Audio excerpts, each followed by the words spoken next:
வணக்கம் மக்களே. இன்று நாம் காண இருப்பது 63 நாயன்மார்களில் ஒருவரான பெருமிழலை குறும்பர் புராணக் கதையைத்தான் பார்க்கப் போகின்றோம்.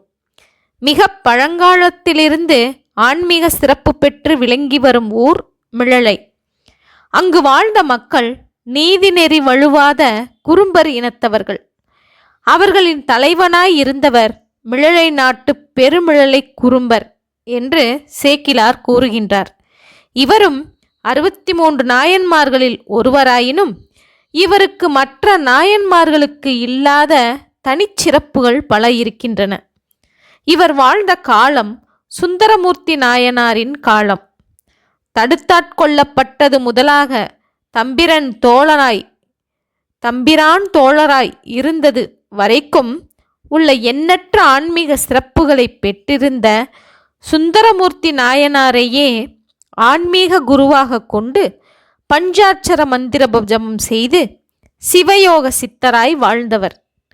கண்களால் காணாமலே இவரது வாழ்நாள் முழுவதும் இவரது ஆன்மீக குருவாயிருந்த சுந்தரமூர்த்தி நாயனாரும் முழுமுதல் கடவுளான சிவப்பரம்பொருளுமே இவரது இதயத்தை நிறைத்து இருந்தனர்.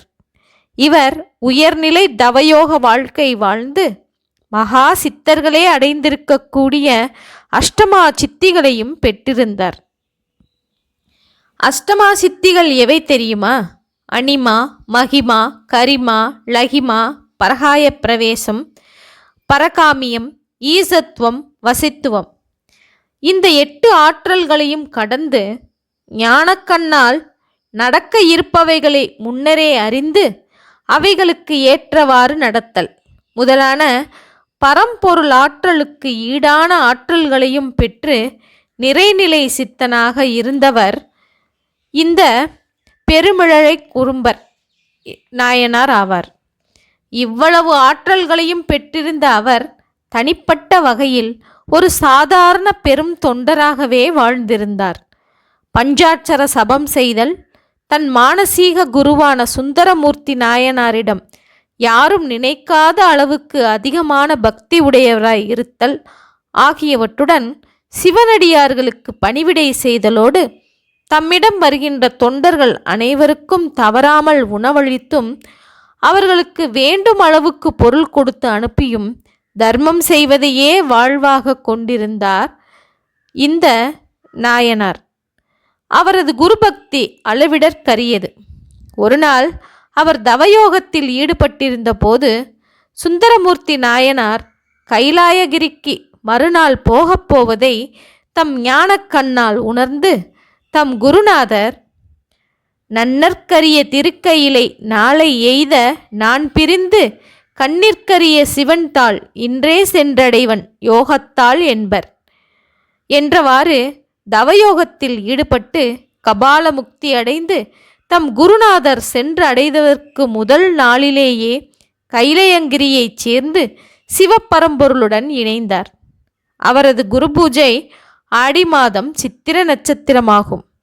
இந்த பெருமிழலை குறும்பர் வாழ்க்கை தத்துவம், ஏதேனும் ஒரு மகானை மானசீக குருவாக அமைத்து கொண்டு அவருடைய பெயரையே இடைவிடாது மனதால் சொல்லிக்கொண்டு நமது கடமைகளை நாம் முறையாகச் செய்து வருவோமானால் அதுவே குருபக்தியாகும். நாம் நம் மனதில் கொள்ளும் குருநாதர், எடுத்துக்காட்டாக வடலூர் வள்ளலார் ராமலிங்க அடிகள் அல்லது அருள்மிகு குரு தட்சிணா சுவாமி மூர்த்திகள் போன்ற ஒளி உடலுடன் மரணமிலா பெருவாழ்வு வாழ்ந்து வரும் ஒருவராக கூட இருக்கலாம். நம்மோடு வாழ்ந்து கொண்டு நமக்கு தீட்சை அளித்து நம்மை வழிநடத்தி செல்லும் ஒரு மகானாகவும் இருக்கலாம். இடையராது அவரது பெயரை உச்சரித்து கொண்டோ அவர் காட்டும் வழியில் நடந்து கொண்டோ இருப்போமானால் நாமும் எல்லா பேறுகளையும் பெறலாம். அதற்கு உண்மையான குருபக்தி, வைராகிய சிந்தனை, விடாமுயற்சி இவை 3ம் இருந்தாலே போதுமானது.